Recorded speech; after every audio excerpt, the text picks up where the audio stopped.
Hoje, na Sexta-feira Santa de 2025, eu quero fazer a parte 2 da Semana da Páscoa.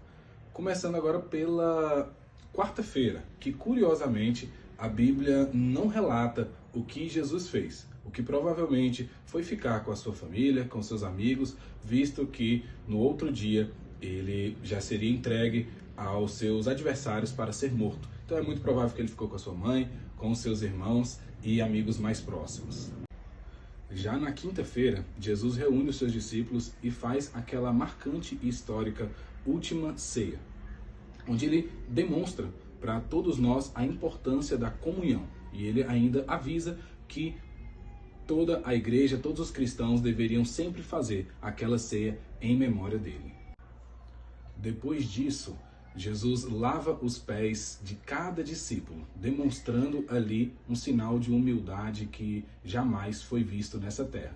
E ele reforça aquele compromisso de que o maior é aquele que serve aos seus irmãos. E no fim do dia, Jesus sobe ao Getsemane, um monte, para orar, leva consigo Pedro e Tiago, mas eles ficam um pouco mais afastados, e Jesus sozinho vai rogar ao seu Pai que, se possível, tirasse dele aquele cálice, aquele sofrimento que ele estava vir a passar. E naquele momento ele entende que o propósito de Deus para a vida dele era que realmente ele fosse morto, fosse humilhado pelo bem da humanidade, para alcançar a salvação da humanidade. Ali Jesus soa sangue, que é um nível de estresse, de ansiedade altíssimo, poucas vezes visto ao longo da história da humanidade, porque Jesus, apesar de ser Deus, também era homem, e ele se angustiava em saber que teria de passar por todo aquele sofrimento, mas ele decidiu passar por mim e por você. Já na sexta-feira, Jesus foi julgado e condenado, não somente à morte de crucificação, mas também a açoites, que eram 39 espécies de chibatadas, de chicotadas nas costas.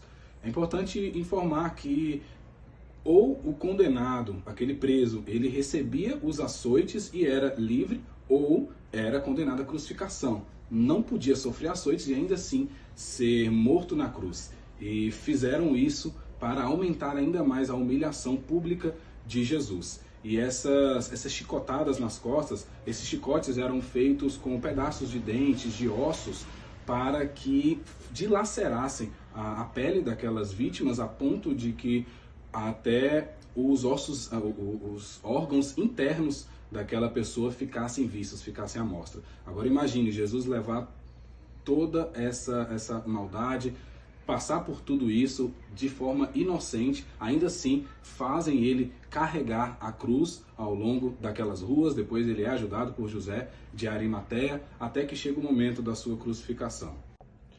Já colocado na sua cruz, Jesus olha, vê alguns dos seus discípulos, vê a sua mãe em terrível sofrimento, e ali ele clama ao seu Pai, que já não o responde, porque a palavra de Deus vai dizer que os pecados nos separam de Deus, cria-se um abismo entre o pecador e Deus. E naquele momento Jesus estava levando todo o pecado da humanidade sobre si. E naquele momento nem o próprio Deus poderia intervir em favor dele. E a Bíblia vai dizer que quando Jesus entrega o seu Espírito, ele expira e ele grita para os céus dizendo: está consumado, está feito o meu trabalho nesta terra. A Bíblia vai dizer que os céus se tornam em trevas. Isso era à tarde, e naquele momento já não tinha mais brilho, já não tinha mais cor. O mundo estava passando pelo momento de maior tristeza. Os céus estavam passando por um momento de maior tristeza. Eu tenho certeza que os anjos estavam sentindo aquele sofrimento do próprio Deus, que desceu à terra em forma humana, estava sofrendo naquela cruz pelos nossos pecados. E ali Jesus entregou o seu Espírito. Com certeza, aquele foi o dia mais triste da história, porque todos achavam que já não havia mais esperança, porque o Mestre foi morto. Porém, como todos nós sabemos, no domingo tudo muda.